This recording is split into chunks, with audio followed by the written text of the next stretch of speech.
How to share your public profile on Snapchat to WhatsApp directly. Hello guys, so in today's video I'm going to show you how to share your public profile on Snapchat to WhatsApp directly. So all what you have to do is simple. Just go to Snapchat. This is the home page as you can see right here.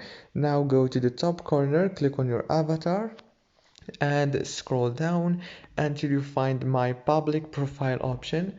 Click on it like this, and now click here in the top on this settings option. Click on it and you will find many options right here. Choose the share profile option, it's the third one. Click on it and click on share profile URL like this, and now click on WhatsApp and it will be shared automatically. It's very easy and fast. If you didn't find WhatsApp here, just swipe right until you find it. If this video was helpful, don't forget to like and subscribe. Thank you so much for watching.